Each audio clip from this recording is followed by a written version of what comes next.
Okay, so today we're talking about Chapter 4, Section 3, Properties of Logarithms. Now, my headset just went out on me, and I'm going to have to record from my laptop's internal microphone.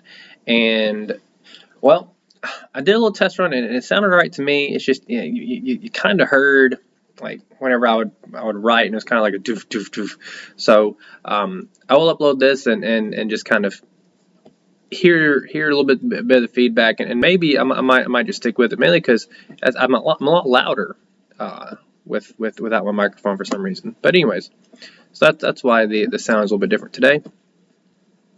Anyways, properties of logarithms.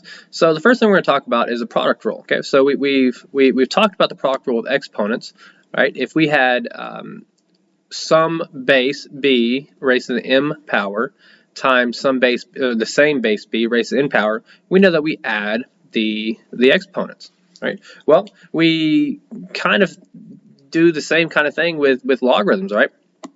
So in the previous section, I talked about how what's in the parentheses here we call the argument. So if we have log base b of some argument mn, well, then we can split that up into log base b of m and then plus log base b of n.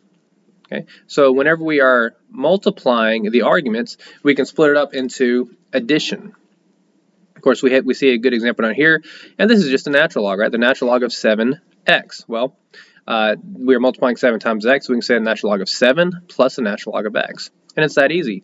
Now, leading into this section, I will say that for the most part, I think that this is I don't know, more or less one of the easier sections, mainly because there's very little computation, and it's more along the lines of just kind of moving things around. Now we obviously will be doing computation at some point, but even then it doesn't get too much more difficult. So looking at A, obviously we're using the product rule. Our argument here are where we're multiplying, right? And obviously this is 7 times 5. We know 7 times 5 is 35, but we're gonna humor them right now, okay? And so we're gonna write this as log base 4 of 7 plus log base 4 of 5, and that's it. And for B, more of the same. Log. Now there is no base, right? But we know that this is the common log. It is an implied 10, and our calculators imply it as 10 as well. Okay. So log of 10 plus the log of x. Now the log of 10, all right, like I said, we know this is an implied 10 there. Let's fix that 0. That's an implied 10. So this is essentially, what is log base 10 of 10? Well, 10 raised to the first power is 10, so we can rewrite this as basically 1. So 1 plus log of x. And that's the product rule. Now the quotient rule, I believe that quotient rule is next. The quotient rule is now going to be dealing with division and subtractions. And put this on the next page. So similar to how we had our quotient rule with our exponents, we have the quotient rule with our logarithms. So let's briefly talk about our exponents. We know if we had some base raised to the m power divided by, or that's the quotient, right? Division divided by b over n, that's just equal to b raised to the m minus n power, right? So we subtracted. If we have division, we subtract. Now, same thing here, right? If we have log base b and the argument is a quotient, then we can just split that up and say m log base b of m minus log base b of n. Hopefully y'all can differentiate my m and n. Anyways, and of course we have an example down here. We have a log base 10, so it's a log of x minus log of 2. Okay. So let's look at more examples, because I guess that would be our first example there.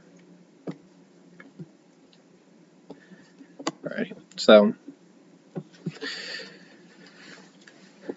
for A, we've got log base 7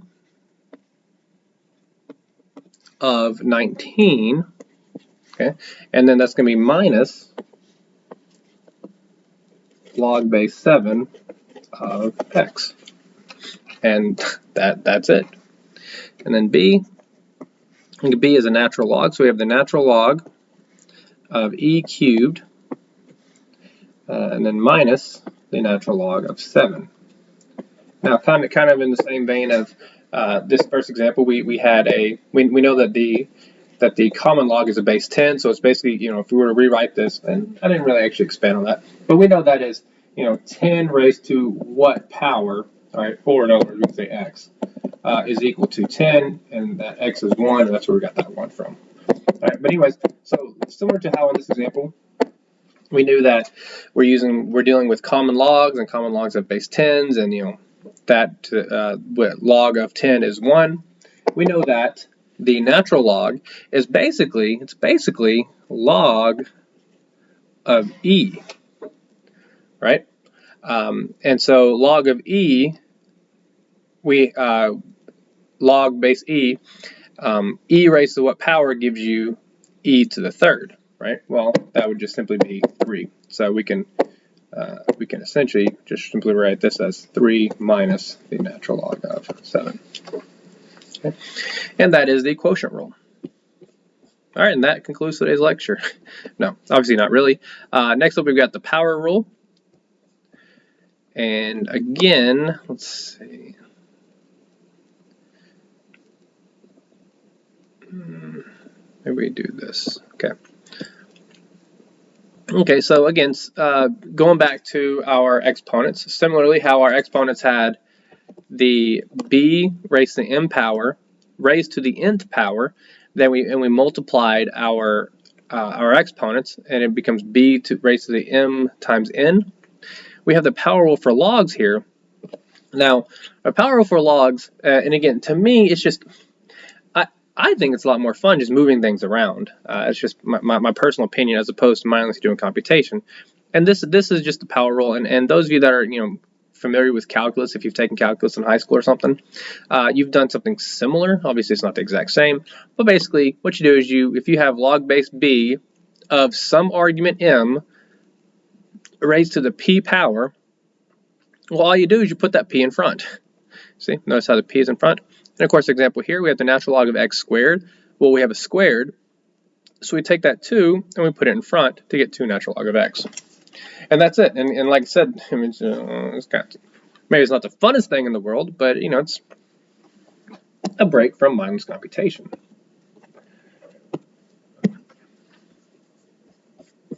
There we go.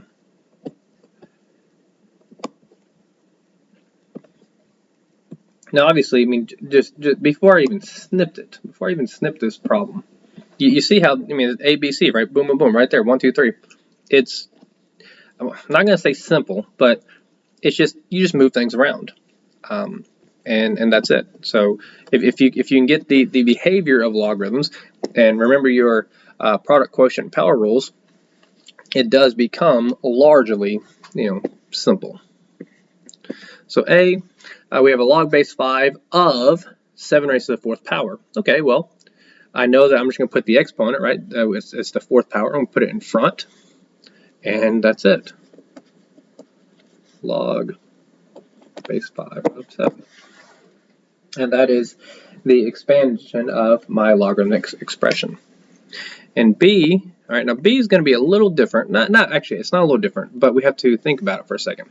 Okay, so we have the square root of x. So obviously this is a power rule kind of situation. We're expecting an exponent here, and we don't see an exponent, right? But recall that the square root of x is simply x raised to the 1/2 power. Okay, so that means that we can now proceed and say, okay, well, that's just going to be the 1/2 natural log of x. Okay, all right, and for C, we've got, well, let's see. I'm actually going to explain this square root real fast, all right, in case you've forgotten. So if we have some nth root of some x raised to the m power, That's the same thing as writing it as the nth root, it's the same thing as writing x raised to the m over n power. And in the previous example, it was the square root of x, right? So if it was the square root of x, well, it's x to the first power, and we know that there's an implied 2 there, and that's how we got x to the 1/2. Okay, so I wanted to go ahead and explain that in case some of you might have forgotten. Now let's proceed to C. So we have the common log of 4x all raised to the 5th power. Well, we're just gonna take that exponent, put it out front, and be done with it. And that's it. So that is the power rule. Right, so we have a summed up, and let's go ahead. Oh no. Let's go ahead and sum this up. Let's put this next page. So we have a summed up table of our expansions of logarithms. All right, then this is basically what we just did. We did all 3 of the examples. Okay. Alrighty, so next up, we're going to be doing some combining. All right, so looking at this problem, we've got square roots, we've got numbers, we've got variables, we've got base. We have just stuff all over the place. And we are asked to use the logarithmic properties to expand each expression as much as possible. So we need to expand these as much as possible. So looking at A right off the bat, it looks like I'm going to be using the product rule. I'm going to be expanding it. Furthermore, it looks like we have the x squared, and we also have a y to the 1/2. So we're going to be using that power rule and putting those exponents out front. So instead of explaining all of it, let's go ahead and begin. We know that for A, and this is just going to have to be a 2-pager, just so I can fully explain this. We know that we can expand A to log base B of, and again, we're multiplying, so it's going to be x squared plus log base B of the square root of y. Okay, now I'm going to go ahead and rewrite the square root of y to y raised to the 1/2. Okay, it's the same thing. It's written with an exponent, so we can do our power rule. So proceeding here with our power rule, we know that we can rewrite this as 2 log base B of x plus 1/2 log base B of y. Okay, and that is A using our power rule. Now B, unfortunately, it's not. I mean, well, it's still easy, but I mean, it's more. We don't like division. We don't like subtraction. I say I don't like it, and I'm assuming you probably don't either. But it has to be done, so let's proceed. So let's go ahead and write B up here. So it's a division, so we're going to be doing a subtraction sign. So we're going to say log base 6 of, looks like it's a cube root of x, but I know I can rewrite that as x to the 1/3, and that's going to be minus, because it's a division, minus log base 6 of, and it's 36 y to the 4th power. Okay, now that this is in the denominator, let's fix that up just a tad bit there. That's in the denominator. So I put a parentheses around it because whenever we have a minus sign in anything, it's very prudent to always put a minus sign because always put a parentheses because you have to mind that minus sign. So furthermore, in this particular case, we have more multiplication. Okay, we have a 36 times y to the 4th power. So in this parentheses, we're going to have to expand this even further into a product rule. So we've got log base 6 of x to the 1/3 minus, and we're going to put this in parentheses. We're going to have a log base 6 of 36, which we know what that is. That's an actual number. We know what that is. And then it's going to be plus log base 6 of y to the 4th power. Well, that's not good for at all.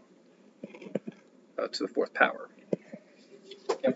Now, say we know what this is, so let's go ahead and tackle that. Right? So, if I were to rewrite this in exponential form, I would say 6 raised to what power? Okay, what power? But let's just use let's use a variable here. 6 raised to what power is equal to my argument, which is 36. Okay, and again, this is just going from log to exponential. We've done this before.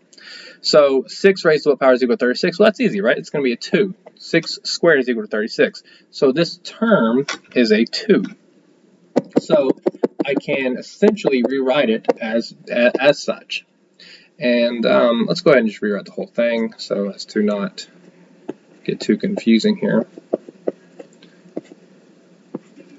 2, and then plus log base 6 of y to the 4th. Okay. Now, obviously, in this particular case, I'm gonna do two things simultaneously here. I'm going to distribute this negative sign through, as well as doing the power rule where I move my exponents in front. Okay, so starting with the first term, log base 6 of x raised to the 1/3 power. I know what this turns into 1/3 log base 6 of x, and then we're going to distribute that negative sign through. So we're going to have a minus 2, and then we're going to distribute the negative sign through. We're going to have a minus, and then using the power rule here, we're going to have a 4 log base 6 of y. Okay, and that's it. I say that's it. I realize that, I wouldn't say it's complicated. There were just many things kind of thrown at you at once for this particular problem, but once you do a handful of these, I don't know, a handful is different for everybody. But once you do a handful of these, you'll experience what I'm talking about, where it's kind of just fun moving things around instead of doing that mindless computation. Excuse me. All right, so similar to, well, I guess it'd be similar. So how we did our expansion, all right, when we had our multiplication, we put the plus sign in. We can go backwards from that, right? We can go from saying, okay, well, here's a plus sign here with argument of m and n, and then we can combine it to be log base b of m times n. So basically, let's go back. Where are we at? Here, we've been going from essentially left to right, by expanding. That equal sign, we can also go from right to left, right to left, and of course that's what this is showing. It's basically, this is the right side on that previous page I showed you. All right, so we can condense them, and condensing is the process of it is exactly like you think it is.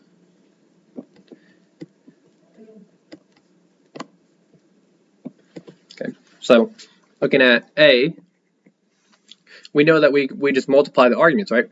2 times 32 is 64. So I can write this as log base 4 of 64. Okay, well, log base 4 of 64 is an actual number we know of.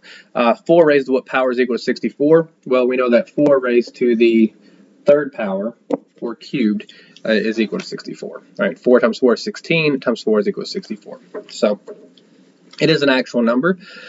B,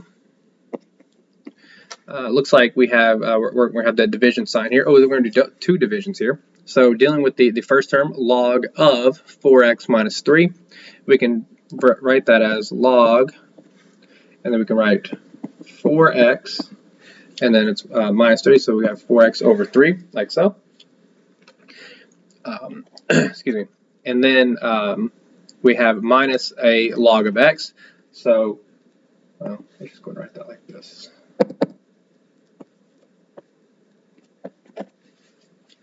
There's an easy way to go about this. Yeah, honestly, there's an easier way. As a matter, not only is there an easier way, I was actually incorrect. I'm sorry. I completely flubbed that one. I'm really sorry about that. Forget what I just said. That was the incorrect way. I'm really glad I noticed this. But this is actually, we're just dealing with this minus sign, the minus sign in between the two logarithmic expressions. I got carried away. I autopiloted. I mention to you all the time, don't autopilot. But the thing is, it happens to the best of us. I've been doing this for many years. I autopiloted. I'm sorry. So with that said, my arguments are 4x minus 3 and x. So what I'm going to do is I'm going to put a 4x minus 3 in my numerator. And I'm going to put an x in my denominator. And it's, again, I overcomplicated that. And that's it. Okay. So that's example 5. Moving right along here, we've got more condensing, and dude, these look somewhat complicated. These definitely look like single pagers all to themselves.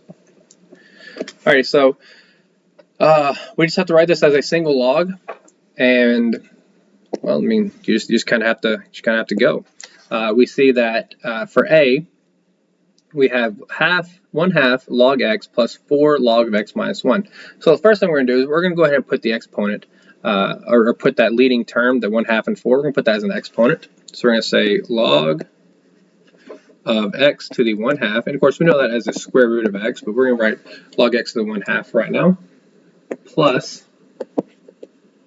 log of x minus 1 raised to the 4th power. Okay. Now, we have a common base, right? Base of 10. Well, base of 10. It's not written, but we know that it has a base of 10. And since we have that base of 10, we can combine these two terms. Since it is a plus sign, we know that we can multiply them together. So this will end up being just simply a log of, looks like we probably use a bracket there, log of x to the 1/2 times x minus 1 raised to the 4th power. And I mean, there's really not much what we need to do there. Then that's it. I think we can probably fit b on here too, actually. So looking at b, we can go ahead and rewrite this as the natural log of x plus 7 cubed, and then that's minus natural log of x. And we have a subtraction sign, so this tells me that we're going to have a division here. Let's put the equal sign there. So it's going to be the natural log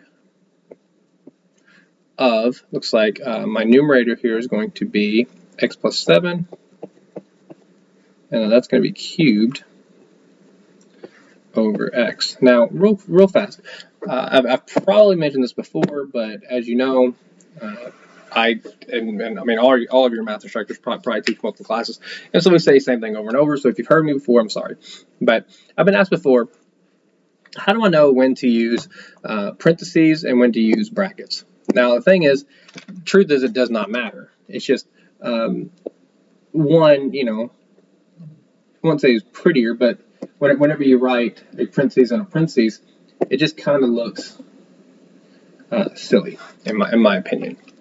So that's why I use brackets. They are interchangeable. You can use parentheses, brackets. They mean the same thing. They're just, you know, kind of drawn differently. And so that's it. All right, and C. So we'll give C its own page.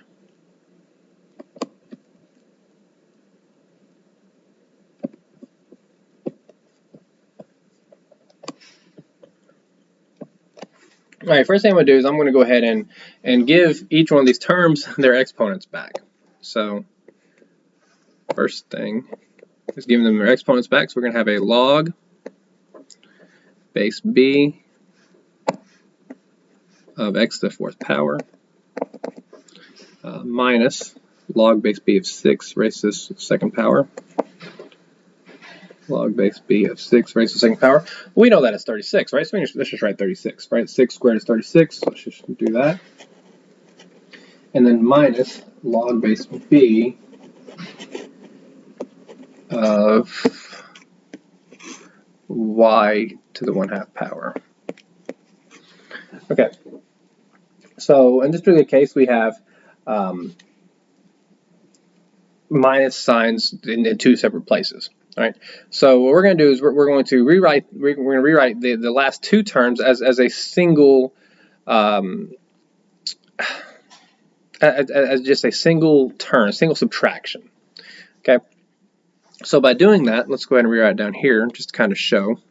Because similar to that one example we had where, you know, I just kind of flubbed it up a little bit, we've got the, well, no, actually, maybe it wasn't.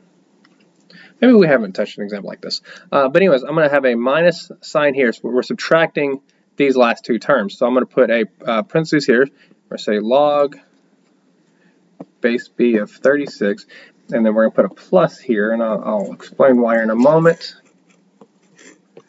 Y to the 1/2.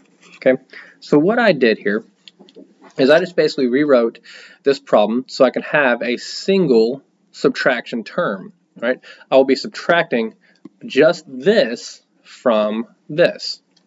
And the whole point of that is so I can have a nice, neat, just fraction. Now, I put the plus sign here, and you might have been like, well, why is there a plus sign? Well, if you recall, I mean, this is actually a plus sign here too, right? Well, that's a horrible plus. There's a plus sign here too, right? Because it's a positive, but the negative out front, excuse me, if I were to distribute, excuse me again, if I were to distribute the negative sign through, right, then I would indeed have these two terms up here, the negative log base b of 36 minus log base b of y to the 1/2. So I did that so I can have a single subtraction term, and you should too. All right, so in doing so, we're going to have a log base b of x to the 4th power minus, and what comes here, it looks like it's going to be a log base b. It looks like we're going to have a 36 over y to the 1/2. And let's just go ahead and write that as a square root of y. Again, they're interchangeable, no big deal. It's just I think it'll look better in the long run here. So let me move my toolbar. I don't know if you can see my toolbar. Some videos my toolbar shows up, some videos it doesn't. Anyways, so now we have a singular term into parentheses, and we are subtracting it. So we can continue on using my my quotient rule here, and so I could write this as log base b of, and it looks like we put x to the 4th over,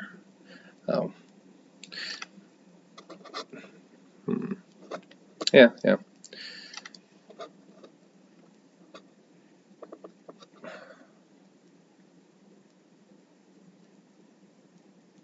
One moment. Yeah, base b, y squared. Oh. We have a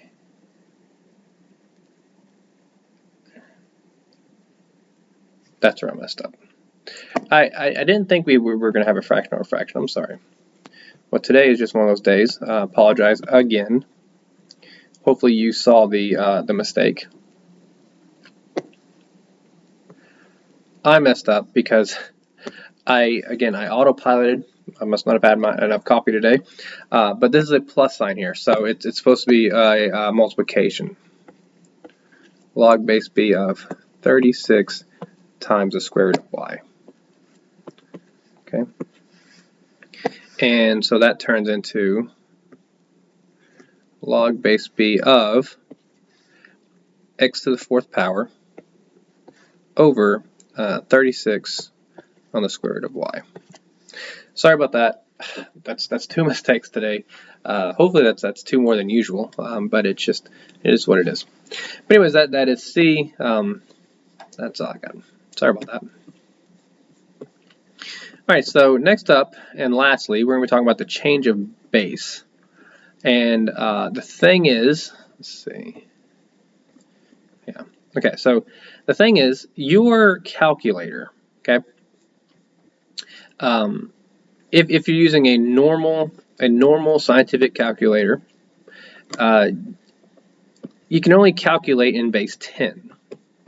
And let me snip all this real fast before I lose my train of thought for the third time here.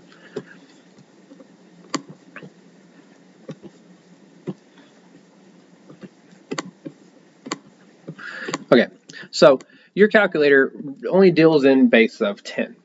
Now there are calculators where you can change the bases, but if you punch the log button on your calculator, it's going to automatically put it in a base of 10.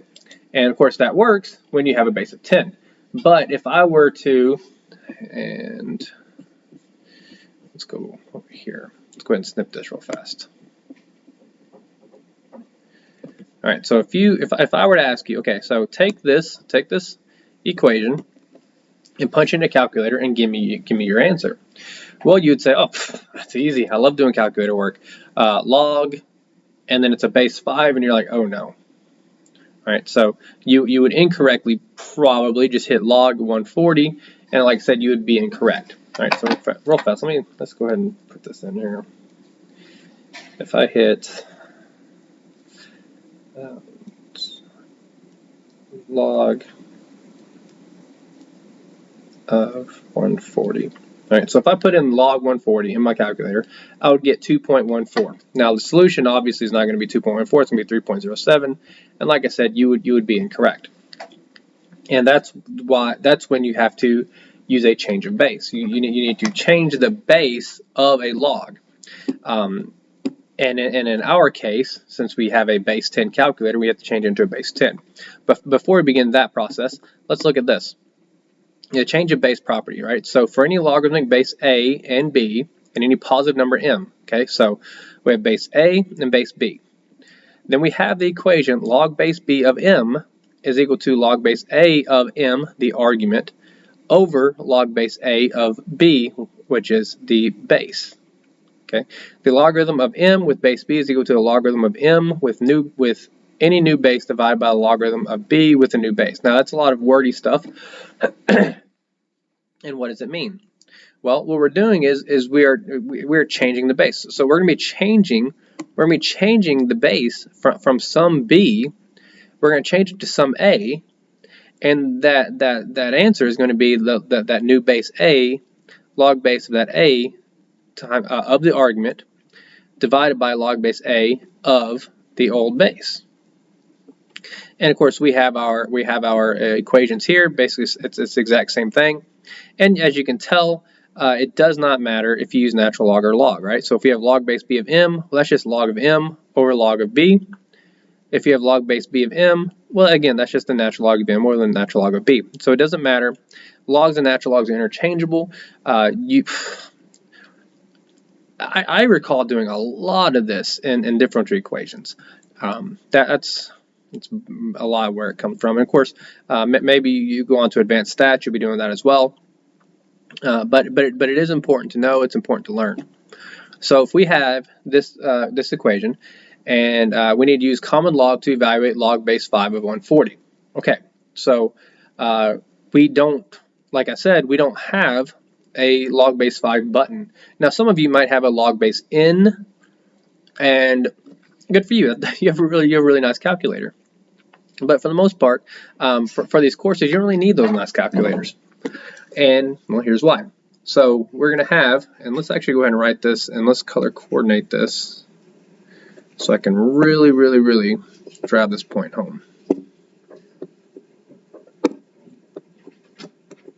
Okay.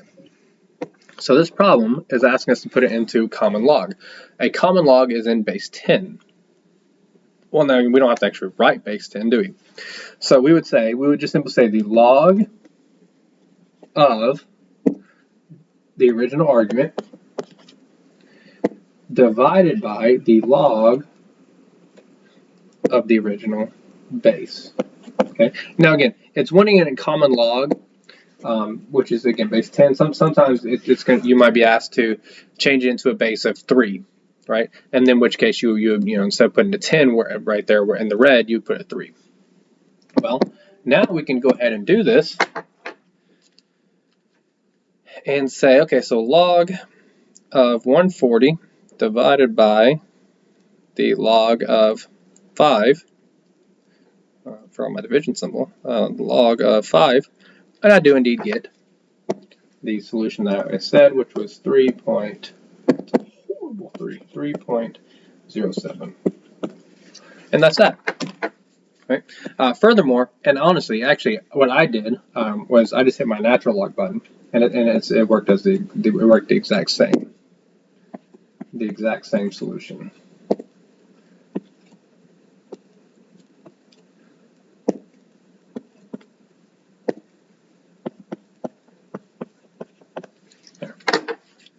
Okay, and I'm pretty sure that's probably what example 8 is gonna be doing. Is yeah. As a matter of fact, it is exactly what example 8 is. Maybe I can just put that in. I'm going to pull that down here. No, I think that might be. Well, yeah, not a big deal. That's exactly what an example is saying. That's the exact same problem. It wants us to put in natural log. And so for our problem, we had log. For example 7, we would put log 140 over log of 5. We had 3.07. And of course, I said the natural log 140 over natural log of 5 is 3.07. And of course, we see that here with example 8. So anyways, that concludes today's lectures on logs, the algebra of logs. I forget what it's called. But anyways, that concludes today's lecture.